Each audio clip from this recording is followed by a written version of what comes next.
कहानी की शुरुआत में हम एक लड़की एन को उसके कमरे में देखते हैं जो आंखें बंद करके दुआएं कर रही थी। वो काफी डरी भी हुई थी कि तभी अचानक उसकी मॉम दरवाजे पर दस्तक देती है, मगर एन दरवाजा नहीं खोलती, जिस वजह से उसकी मॉम को इतना गुस्सा आ जाता है कि वो दरवाजे पर अपना सर पटकने लगती है, जिससे ये बात तो साफ हो जाती है कि एन अपनी मॉम से डर रही थी। फिर इसके बाद सीन यहाँ से कुछ सालों आगे चला जाता है, जहाँ एन अब बड़ी हो गई है और वो एक सिस्टर बन गई है जिन्हें नन भी कहा जाता है। वो इस वक्त एक डॉक्टर के पास बैठी थी जो एन को बताती है कि तुम्हारी मॉम एक बहुत ही अच्छी औरत थी। जब तुम छोटी थी तो वो अक्सर मेरे पास आया करती थी। वो मेरी काफी देखभाल करती थी, जैसे मेरे बाल कंघी कर दिया करती थी। मगर फिर अचानक उनका बर्ताव काफी अजीब हो गया। वो एक गाना गाकर मुझे दुख देने लगी। मेरे साथ उनका सलूक ही बदल गया और ऐसा वो जानबूझ के नहीं करती थी, बल्कि उनके अंदर एक अजीब सी आवाज उन्हें ऐसा करने पर मजबूर करती थी,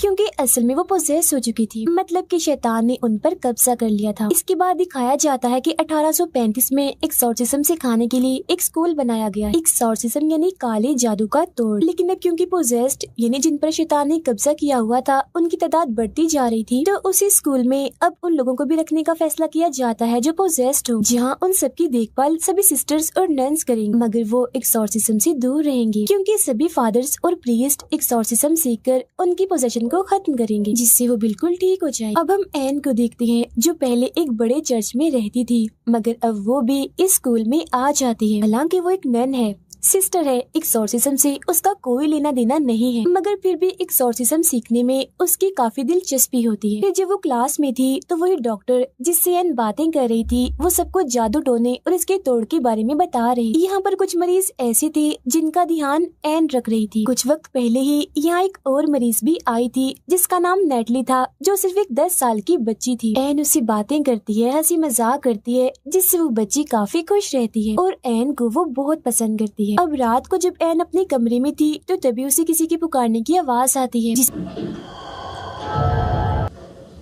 इसके साथ ही उसे कुछ आहट भी महसूस होती है। वो चेक करने बाहर जाती है, मगर वहाँ कोई भी नहीं था। फिर जब वो मरीजों वाले एरिया में घूम रही थी तो तभी उसे किसी बच्चे की रोने की आवाज आती है, वो भी कई बार, बहुत ज्यादा। उसे कुछ भी समझ नहीं आ रही थी कि आखिर ये आवाज आ कहाँ से रही। मगर फिर तभी अचानक उसके सामने नेटली आ जाती है, जिसे देख वो थोड़ी हैरान रह जाती है, ये सोचकर कि वो बाहर कैसे आ गई, क्योंकि सारे मरीजों को हमेशा ही उनके कमरों में बंद करके रखा जाता है और सिर्फ 2-3 नन्सी अंदर जाती थी। मगर फिर वो उसे थोड़ी बहुत बात करके दोबारा कमरे के अंदर भेज देती है। वो फिर जब नीचे वाले हिस्से में आ रही थी तो उसे दोबारा से किसी के पुकारने की आवाज सुनाई देती है। तो वो यहाँ इस बारे में सोचने लगती है कि आखिर ये आवाजें मुझे सुनाई क्यों दे रही हैं, क्योंकि वो दरअसल इन आवाजों को थोड़ा बहुत पहचान चुकी।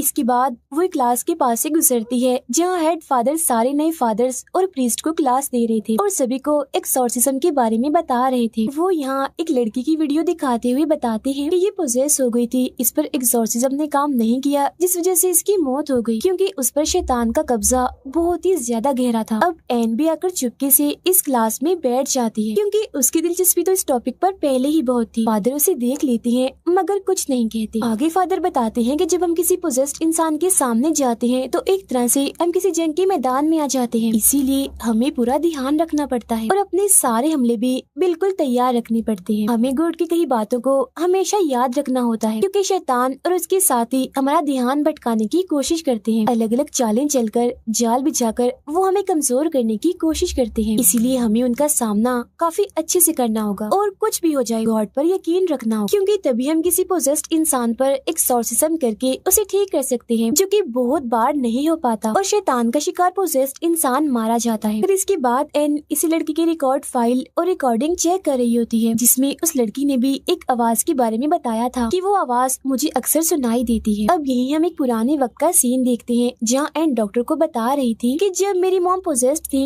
तो उन्हें भी कोई आवाज सुनाई देती थी जो उनसे सिर्फ एक ही बात करती थी कि मैं तुम्हें नहीं बल्कि तुम्हारी बेटी एन को लेना चाहती हूँ, क्योंकि वो खास है, गॉड की तरफ से चुनी हुई सिपाही है है जो हमारे खिलाफ लड़ेगी। अब लाइब्रेरी में एन और लोगों के रिकॉर्ड्स भी पढ़ना चाहती है, मगर वहाँ बैठी नैन उससे कहती है कि जो रिकॉर्ड फाइल तुमने देखी बाहर बस वही पड़ी है और इसके अलावा मैं तुम्हें कुछ नहीं दिखा सकती। अब हेड नन एन को समझाती है कि आइंदा की बात तुम कभी भी प्रीस्ट और फादर की क्लास में नहीं जाओगी, समझ गई ना, क्योंकि वहाँ एक्सॉर्सिज्म सिखाया जाता है जिससे तुम दूर ही रहो। जिस पर एन कहती है एक्सॉर्सिज्म सिर्फ मर्द ही करते हैं जबकि औरतें भी इसे कर सकती हैं, तो इसमें क्या बुराई है। जिस पर नन साफ मना कर देती है कि जो भी है बहरहाल तुम नहीं जाओगी, जिस पर एन को उसकी बात माननी ही पड़ती है। यहाँ पर हेड फादर भी थे जिनकी क्लास में एन चली गई थी। वो बताते हैं कि एन सीखना चाहती है तो इसे सीखने दे। नन बोलती है एक्सॉर्सिज्म सीखकर ये खतरा ही मोल लेगी जिससे मैं इसे बचाना चाहती हूँ क्योंकि मैं इसकी हिफाजत करना चाहती हूँ। इसके बाद एन एक बूढ़े मरीज की देखभाल कर रही होती है, मगर तभी अचानक वो उसकी मॉम वाला गाना गाने लगता है जो सुन वो परेशान हो गई थी। लेकिन तभी वो बूढ़ा आदमी उस पर हमला कर देता है और एन को पकड़ लेता है। वो उससे बचने की कोशिश कर ही रही थी कि तभी वो मरीज खुद ही बेहोश हो जाता है। अब इस बारे में नन और हेड फादर अपने सीनियर प्रीस्ट से बात कर रहे थे, जिस पर वो प्रीस्ट कहते हैं कि सिर्फ एन की यहाँ मौजूदगी से ही वो पोजेशन दोबारा से शुरू हो गया है। जब भी तो बूढ़े आदमी को शैतान ने पोजेस्ट कर लिया, मतलब की बात काफी बड़ी है, खतरे वाली है। जो सुन नन कहती है कि अगर ऐसा है तो हमें एन को दोबारा से बड़े चर्च भेज देना चाहिए जहाँ से वो आई है। जिसन फौरन हेड फादर कहते हैं कि इसका कोई फायदा नहीं होगा, जगह बदलने से शैतान पीछा नहीं छोड़ते, तो मैं चाहता हूँ कि उसे यहीं रखकर एक्सॉर्सिज्म सिखाना चाहिए। इस पर नैन कहती है कि नहीं, ऐसा नहीं हो सकता, सालों से चलते आ रहे रस्म और रिवाज के खिलाफ है। ये बात तय है कि कोई औरत एक्सॉर्सिज्म नहीं कर सकती। फादर बोलते हैं कि हम उसे किसी का तोड़ करने के लिए नहीं सिखाएंगे, बस इतना उसे सिखा देंगे कि वो अपनी हिफाजत खुद कर ले, क्योंकि मुझे महसूस हुआ है कि उसका काफी करीबी ताल्लुक है। जिसन फौरन नैन बोलती है कि इसमें कौन सी बड़ी बात है, गॉड से तो हम सबका ही करीबी ताल्लुक है। जिस पर फादर कहते हैं गॉड से नहीं, शैतान से, उसका शैतान से करीबी ताल्लुक है।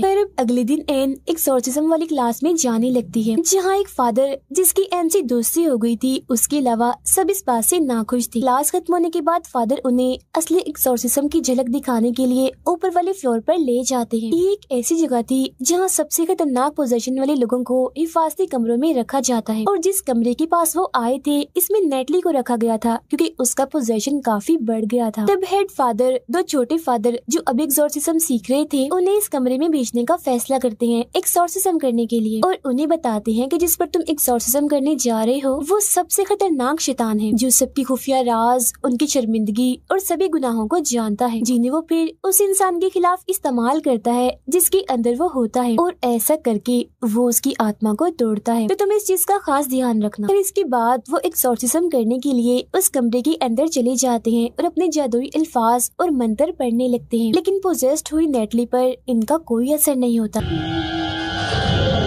वो अब उल्टा इन्हें ही डराने लगती है और इन पर हमला कर देती है, जिसके बाद वो कूदकर सीधा जाकर छत से लग जाती है। अब इस कमरे की खिड़की के शीशे ऐसे थे जिनसे बाहर का कुछ भी नजर नहीं आता था, जबकि बाहर खड़े लोग अंदर देख सकते। एन बाहर खड़ी ये सब कुछ देख रही थी कि तभी नेटली खिड़की के पास आकर बाहर एन को देखने लगती है, जो जाहिर है इस वजह से मुमकिन हुआ क्योंकि इस वक्त वो शैतान के कब्जे में थी, और वो यहाँ एन को डराने लगती है। जैसे वो अपनी आंखों पर हाथ रख लेती है और उसके हाथों से कीड़े निकलने लगते हैं। फिर वो शैतान एन से कहता है तुम मुझे अपने अंदर आने दो, मतलब कि तुम मुझे खुद को पोजेस्ट करने दो।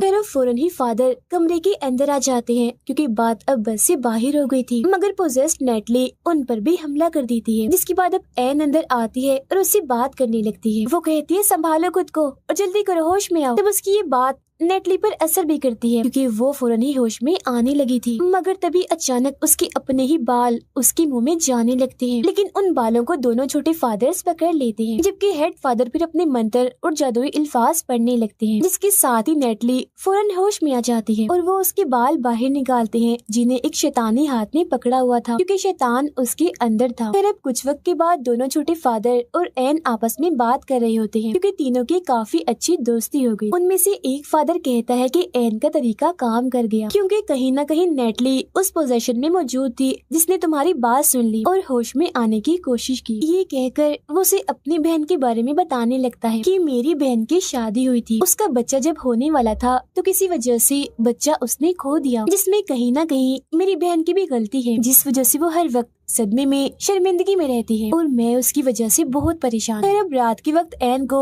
एक बुरा सपना आता है जिसमें उसकी माँ ही उसे डराती है, जिससे एन भी काफी परेशान हो गई थी। इसके बाद वो नेटली के पास जाती है और पूछती है कि अब तुम्हें कैसा महसूस हो रहा है, जिस पर नेटली बताती है कि मुझे एक बुरा सपना आया था जिसमें मैंने एक जगह देखी जहाँ पर बहुत सारे लोग थे। वो सभी लोग चिल्ला रहे थे, साथ ही साथ एक आवाज भी सुनाई दे रही थी। वो मुझे काफी डरावनी चीजें भी दिखा रहे थे, डरा रहे थे और वैसे करने को कह रहे थे जैसा वो लोग कर रहे थे। और एन, वहाँ मैंने तुम्हें भी देखा, तुम भी चिल्ला रही थी। जो सुन एन थोड़ा और परेशान हो जाती है। फिर इसके बाद वो अपने नोट्स बना रही होती है कि जब इंसान पोजेस्ड होता है तो उन्हें क्या महसूस होता है, उनके साथ होता क्या। अपने फादर दोस्त की मदद से वो उन फाइल्स को भी देख लेती है जो देखना मना था, जिससे उसे पता चलता है कि बहुत सारे लोगों की हालत पोजेस्ड होने के बाद सीरियस हो जाती है। फिर उन्हें एक्सोर्सिज्म वाले इस स्कूल में भेज दिया जाता है, मगर यहाँ भी वो ठीक नहीं हो पाते और मारे जाते हैं। ये जानकर एन काफी परेशान हो जाती है क्योंकि नेटली की हालत अब दिन ब दिन खराब होती जा रही थी। फिर उसे पोजेशन से बची एक लड़की का इंटरव्यू मिलता है जिसमें वो बताती है कि मैं बच तो गई थी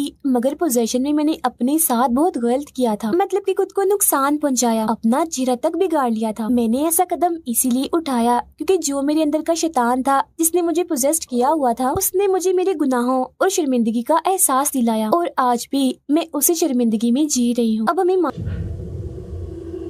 माजी का एक सीन दिखाया जाता है जहाँ एन की मोम पोजेशन में थी और उस पर हमला करने की कोशिश कर रही थी, मगर फिर अचानक से उसकी मोम ने अपनी ही जान ले ली। अब एन हेड फादर के पास आती है और उन्हें बताती है कि पोजेशन के टाइम पर शैतान उस इंसान की शर्मिंदगी और गुनाहों को इस्तेमाल करता है और जब वो इंसान अपनी शर्मिंदगी और गुनाहों पर पूरी तरह से टूट जाता है तो तब वो इंसान उस पर कब्जा कर लेता है। ऐसा करके वो जीत जाता है और पोजेस्ड हुए इंसान को फिर चाहे जहाँ भी भेजा जाए उसकी मौत ही होगी क्योंकि शैतान तो पहले ही जीत चुका है। इसीलिए एक्सोर्सिज्म के दौरान हमें लोगों को अंदर से मजबूत करना होगा कि वो लोग अपनी शर्मिंदगी और गुनाहों से ना टूटे, जिस वजह से वो लोग बच जाएंगे, एक्सोर्सिज्म कामयाब हो जाएगा। अब उसकी ये बातें हेड फादर को जरा भी समझ नहीं आती। उनका यहाँ सिर्फ एक ही सवाल था कि आखिर एक 10 साल की बच्ची को क्या शर्मिंदगी और क्या गुनाहों का एहसास होगा, क्योंकि बच्चे तो मासूम होते हैं, मन के पाक साफ होते हैं। तो फिर नेटली के केस में आखिर शैतान ने कैसे उस पर कब्जा किया हुआ है, अब इसका जवाब किसी के पास नहीं था, मगर जो इसकी वजह थी वो काफी बड़ी थी जिस बारे में हमें थोड़ी देर में पता लगने वाला है। अब एन की बातें यहाँ उसके फादर दोस्त ने सुन ली थी और वो उसे कहता है कि मेरी बहन जिसने बच्चे को खोया था, मैंने जिसके बारे में तुम्हें बताया था,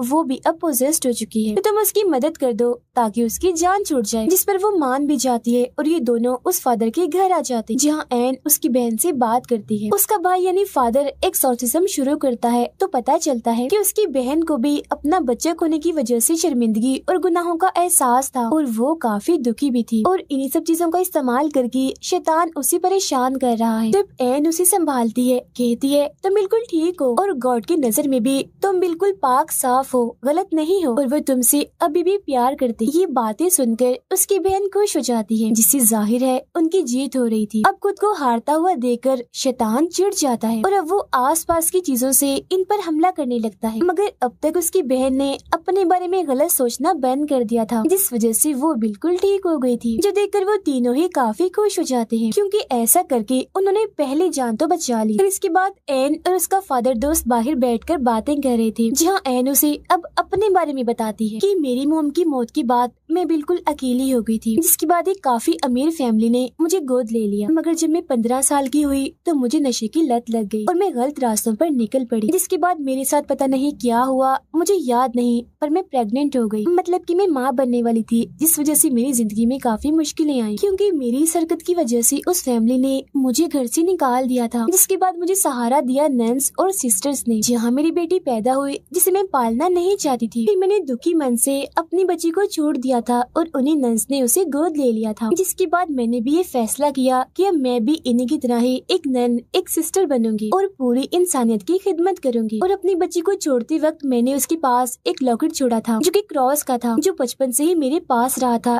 क्योंकि मेरी मॉम ने ही मुझे दिया था और तभी से मैं दुआएं मांग रही हूँ कि गॉड मुझे मेरे किए के लिए माफ कर दे। जिसन वो फादर कहते हैं कि मेरा ख्याल है गॉड तुम्हें माफ कर चुके हैं क्योंकि कई बार मैंने इस बात की झलक तुम्हारे अंदर देखी है। इसके बाद जब एन अपने कमरे में थी तो उसे अपनी मॉम के ख्याल आने लगते हैं। उसकी आंख से भी नोकदार कोई चीज बाहर आती है जिससे वो थोड़ा परेशान हो गई थी।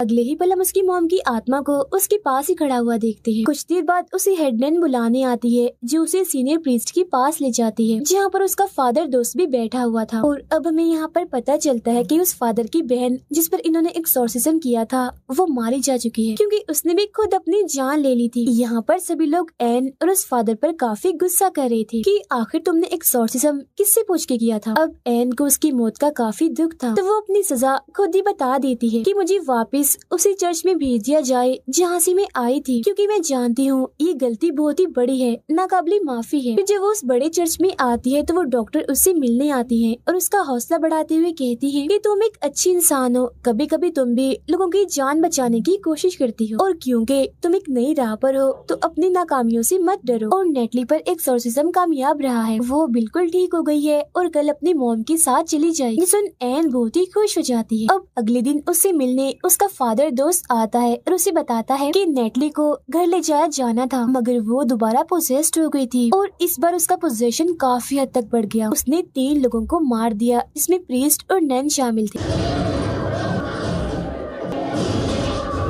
फिर वो उसे क्रॉस लॉकेट देता है और कहता है कि पोजेशन की हालत में नेटली ने कहा था कि इसी में तुम तक पहुंचा दूं। अब उस क्रॉस लॉकेट को देखकर एन समझ जाती है कि तो वही लॉकेट है जो मैंने अपनी बेटी को दिया था उसे छोड़ते वक्त। तो इसका मतलब ये है कि नेटली और कोई नहीं बल्कि मेरी बेटी ही है। और अब हमें यहाँ ये बात पता चल गई है कि शैतान को उस बच्ची में आखिर कोई शर्मिंदगी क्यों नहीं मिली, क्योंकि उसे वो बच्ची नहीं चाहिए थी बल्कि वो तो उसके जरिए बस एन तक पहुँचना चाहता था और उसे नेटली के नाम से तोड़ना, कमजोर करना चाहता था। ये जानकर वो फौरन उस फादर के साथ नेटली को बचाने के लिए निकल पड़ती है क्योंकि वो उसकी बेटी भी है और एक बच्ची भी है तो वो उसे कुछ भी होने देना नहीं चाहती। उधर नेटली को एक खुफिया जगह पर लाया जाता है जहाँ उस पर एक्सॉर्सिज्म चल रहा था और ये वही जगह थी जहाँ पर 1835 के टाइम से ही जादू टोने और एक्सॉर्सिज्म किए जाते थे। यहाँ एक फादर के साथ कुछ प्रीस्ट थे जो नेटली पर जादुई अल्फाज और मंत्र पढ़ रहे थे जिनका उस पर कोई असर नहीं हो रहा था। अब इतनी ही देर में एन भी वहाँ आ जाती है और बस शैतान का प्लान कामयाब हो गया था क्योंकि वो तो चाहता ही ये था। अचानक ही उसके अंदर उसकी सारी ताकतें आ जाती हैं जिनका इस्तेमाल करके सबसे पहले वो इन प्रीस्ट पर हमला करता है और उठाकर इन्हें दूर फेंकता है जिससे सारे के सारे मारे जाते हैं। अब एन उसके पास जाती है और नेटली से बात करने की कोशिश करती है मगर यहाँ शैतान ही उससे बात कर रहा था और पूछता है कि तुमने अपनी बेटी को क्यों छोड़ दिया था, तुम ये बात छुपाओ मत, सबको बताओ। अब यहाँ हमें पता चलता है कि आखिर क्यों एन की मॉम ने अपनी जान ली थी। ऐसा उन्होंने इसलिए किया था ताकि ये शैतान एन तक ना पहुँच सके। दरअसल उन्होंने अपनी बेटी को बचाने के लिए खुद की कुर्बानी दी थी क्योंकि जैसा कि मैंने आपको बताया था कि एन खास है और उसने भी अपनी बेटी को इसलिए छोड़ा था ताकि वो हर लिहाज से महफूज रह सके क्योंकि वो जानती थी कि ये आवाज यानी ये शैतान उसके पूरे खानदान का पीछा करे। मगर शैतान उसके पीछे पड़ा ही रहा और आज वो उसके रूबरू आ ही गया। अब यहाँ पर एन अपनी मॉम की तरह ही अपनी बेटी की जान बचाना चाहती थी। वो शैतान को अपने अंदर आने की दावत दे देती है। अगले ही पल शैतान उसके जिस्म में जाकर उसे पोसेस कर लेता है। ये देख एक फादर नेटली की जान बचाने के लिए उसे यहाँ से लेकर भागने लगता है मगर यहाँ के सारे दरवाजे अपने आप ही बंद हो जाते हैं, इसीलिए वो उसे छोटी सी जगह से बाहर निकालकर छुपने का कहता है। अब एन जिसे कोई होश नहीं था क्योंकि वो पोजेस्ड थी अपनी ही बेटी को मारने के लिए आ रही होती है। हालांकि फादर उसे रोकने की कोशिश भी करते हैं मगर वो पहले ही बाहर आ चुकी थी। वो नेटली को पकड़कर एक तालाब में डबोने लगती जो कोई आम पानी नहीं था बल्कि होली वाटर था। अब एन तो पूरी तरह से पोजेस्ड है जबकि फादर अंदर बंद है। तो नेटली को कौन बचाने आएगा? तो उसे यहाँ बचाने के लिए आती है उसकी नानी यानी कि एन की मॉम जो हमेशा से ही उसके पास थी क्योंकि वो उसकी हिफाजत कर रही। तो अब यहाँ एन थोड़ा थोड़ा पोजीशन से बाहर आने लगती है। उसे अपनी फैमिली और अपनी मॉम के साथ गुजारे सभी अच्छे पल याद आने लगते हैं। साथ ही उन लोगों की भी याद आने लगती है जिन्होंने एन को बचाने के लिए अपनी जान दी थी और अब उनसे हिम्मत लेकर वो शैतान से लड़ने लगती है। वो अब आहिस्ता आहिस्ता अपने सर पर वही क्रॉस वाला लॉकेट घुसाने लगती है और उस होली वाटर के तालाब में कूद जाती है। अब होली वाटर में नहाने से उसके सारे गुनाह खत्म हो गए थे, इसलिए शैतान उसके जिस्म को छोड़कर चला जाता है। अब अगले सीन में हम हॉस्पिटल में एन को देखते हैं जिससे मिलने नेटली आती है मगर उसने नेटली को ये सच्चाई नहीं बताई होती कि मैं तुम्हारी मॉम हूँ। ऐसा उसने इसलिए इसलिए किया था ताकि वो खुश रह सके। यहाँ नेटली उसका शुक्रिया अदा करके चली जाती और इसके बाद नेटली वापिस से एक्सॉर्सिज्म स्कूल में आ जाती है, जहाँ इस वजह से कि कैसे उसने सबकी जान बचाई और अपनी जान की परवाह ना करते हुए शैतान को हराया, इससे सब लोग काफी खुश थे। फिर सीनियर प्रीस्ट उसे कहते हैं कि अब तुम भी एक्सॉर्सिज्म सीखोगी, लोगों के काम आओगी और पहली बार ये रिकॉर्ड बनाओगी कि कोई औरत भी एक्सॉर्सिस्ट है जो एक्सॉर्सिज्म करके लोगों की जान बचाती है। जो सुन एन खुशी से झूम उठती है। इसके अलावा भी सभी लोग काफी खुश थे। हेड फादर भी उसका हौसला बढ़ाते हैं, कहते हैं कि मैं भी तुमसे बहुत खुश हूँ, हमेशा आगे बढ़ती रहो, कामयाब रहो। साथ ही वो उसे चेतावनी भी देते हैं कि अब तुम संभल कर रहना, क्योंकि अगर तुम शैतान को जान चुकी हो तो वो भी तुम्हें जान गया होगा और अगली बार वो चाल किसी और अंदाज में चलेगा, वो अभी भी तुम्हारा पीछा नहीं छोड़ेगा। उसकी ये बात सुनकर और इस पर अमल करने का कहकर वो फौरन यहाँ से निकल जाती है। मगर जब वो गाड़ी में थी तो वहाँ एक पोजेस्ड औरत को देखती है। इसके अलावा जो उसकी गाड़ी का ड्राइवर था अचानक से वो भी पोजेस्ड हो जाता है। असल में ये सब शैतान के साथी थे जिन्हें शैतान ने ही हेल इन्हें जहन्नुम से भेजा था एन को रोकने के लिए। तब एन भी अपना क्रॉस उठाती है और उन्हें रोकने के लिए तैयार हो जाती है, जहाँ तभी अचानक वो सारे पोजेस्ड लोग उस पर हमला कर देते। अब यहाँ मैं आपको एक बात बता दूं, ये प्रे दुआ वाला नहीं था बल्कि शिकार वाला था। और इस कहानी में जो शैतान की प्रे थी वो और कोई नहीं बल्कि एन, उसकी मॉम और उसकी बेटी, क्योंकि ये तीनों गॉड की तरफ से ही चुनी गई थी। वजह ये है कि इनमें से एन को एक्सॉर्सिज्म सीखने का बहुत शौक था। और इसी के साथ ही ये फिल्म इधर ही खत्म हो जाती।